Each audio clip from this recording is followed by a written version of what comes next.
Bonjour, il y a un mois et demi, je vous partageais mon vécu en lien avec la dépression. Suite à ce témoignage, j'ai reçu de nombreux commentaires et dans plusieurs d'entre eux, une question revenait qui est celle-ci. Comment plonger, comment vivre pleinement quelque chose qui nous fait peur? Et cette question m'a donné l'élan de vous en partager un peu plus au sujet de la peur, de nos peurs. Donc dans cette première vidéo, je vous partageais ma peur de la dépression et c'est clair que c'est une peur qui est irrationnelle parce qu'il n'y a pas du tout un danger immédiat pour mon intégrité physique, pour ma survie. Et en même temps, elle prenait beaucoup d'espace.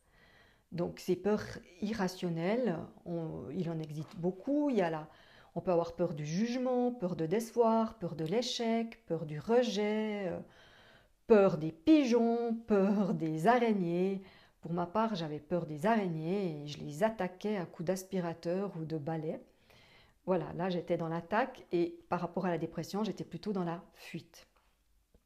Donc, dans, ce, dans cette première vidéo, je vous disais aussi que on ne peut pas s'en débarrasser comme ça.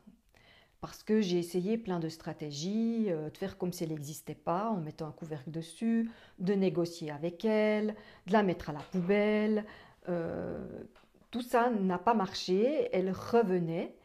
Et toute une partie de ma vie, elle était là, mais c'était inconscient. Et pour libérer une peur, pour moi, la première chose qu'il faut faire, c'est déjà d'en avoir conscience. Et souvent, ces peurs inconscientes, elles sont un peu comme des sédiments au fond de l'eau.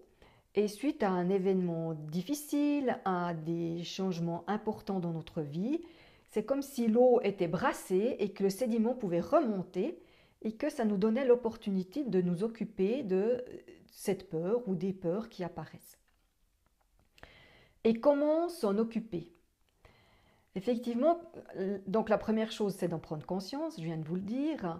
La deuxième chose, c'est d'aller écouter ce qu'elle a à nous dire. Toutes nos peurs ont quelque chose à nous dire, elles ont un sens.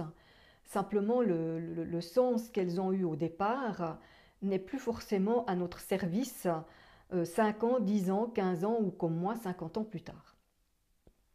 Donc, comment aller écouter cette peur? Et dans ma première vidéo, je vous disais, il faut aller la vivre pleinement, plonger dedans. Et pour cela, c'est vraiment de se mettre à son écoute, c'est de se mettre en lien avec elle et de commencer par écouter les sensations corporelles qu'elle nous donne. Ça peut être, moi j'avais une boule ici qui venait à la gorge, j'avais des douleurs dans les membres, de la fatigue. Il y a les sentiments aussi qu'on peut écouter, les besoins qu'il y a là derrière. Et c'est vraiment d'être à son écoute, mais avec bienveillance, avec compassion, parce qu'elle a été à notre service à un moment donné, et c'est de reconnaître cela. Et c'est vraiment ce qui fait la différence entre vouloir s'en débarrasser, donc c'est faire comme si elle n'existait jamais, et du coup elle fait exactement l'inverse, hein. Ce contre quoi on lutte revient en force, hein, c'est sûr. On est vraiment dans cette loi de l'action-réaction, hein. Quand on réagit, quand on pousse dessus, l'autre va réagir toujours plus fort. Donc c'est la même chose avec les peurs. Et une fois qu'on l'a bien écouté, souvent qu'on a pris conscience du message caché qu'il y avait là derrière. Donc moi j'ai commencé cette écoute en me disant mais qu'est-ce qui serait le pire qui pourrait m'arriver si j'étais dépressive? Et il y a plein de choses qui sont venues, je pourrais plus aller travailler, je pourrais plus m'occuper de ma famille, etc. Pour finalement arriver vers quelque chose qui me faisait vraiment peur, c'était cette peur de ne plus être en lien. Au départ, de ne plus être en lien avec mes proches. Puis après, je me disais, s'il n'y a pas mes proches, il y a d'autres personnes. Et je me disais, alors je serai en lien avec les autres. Et là, tout d'un coup, ça a été la libération, la prise de conscience en me disant, mais sur cette terre où il y a 7 millions d'habitants passés, comment je pourrais me retrouver si j'en ai l'élan à ne pas avoir de lien? Il n'y a pas 7 millions et demi de personnes qui vont me tourner le dos.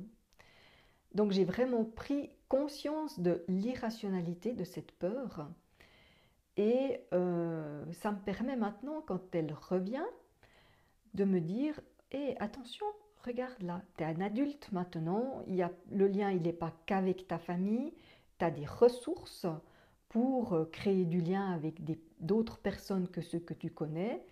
Et aussi, j'ai changé de pensée, hein, plutôt que de me dire oh là là, ça va pas, je suis déprimée, j'ai pas d'élan, ou vite, il faut vite que ça change. Maintenant, je sais que ça fait partie du cycle de la vie. Dans la vie, on a des moments de joie où on s'exprime, où on est plein de vie justement. Et il y a d'autres moments où on est plutôt dans un retour sur soi, où on digère ce qu'on a vécu, de bien ou de moins bien, où on fait le deuil parfois de d'objectifs, de projets qu'on avait et qui ne se sont pas passés comme on le souhaitait.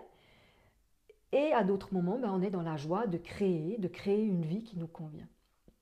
Donc la déprime, c'est vraiment, ça fait partie de la vie et d'être allé écouter cette peur m'a vraiment permis de me réapproprier, pas seulement avec mon mental, mais vraiment dans mon corps, hein, dans mes cellules, euh, ce cycle de la vie dont la déprime fait partie. Comme il y a les saisons, hein, il y a l'hiver, on dit la saison morte, hein, donc on a aussi des moments dans notre vie où on est comme ça, juste on digère ce qui s'est passé, puis après on plante des graines, et puis après on vit pleinement nos projets, puis nos projets s'essoufflent et on se pose pour en créer d'autres, et ça fait vraiment partie du cycle de la vie.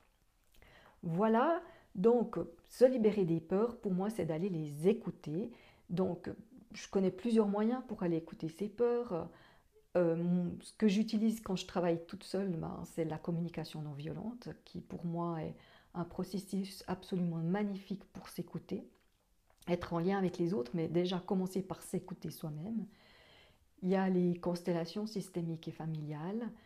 Je connais aussi Peter Koenig System qui permet aussi de mettre le doigt sur nos peurs et de se les réapproprier pour pouvoir se déployer pleinement.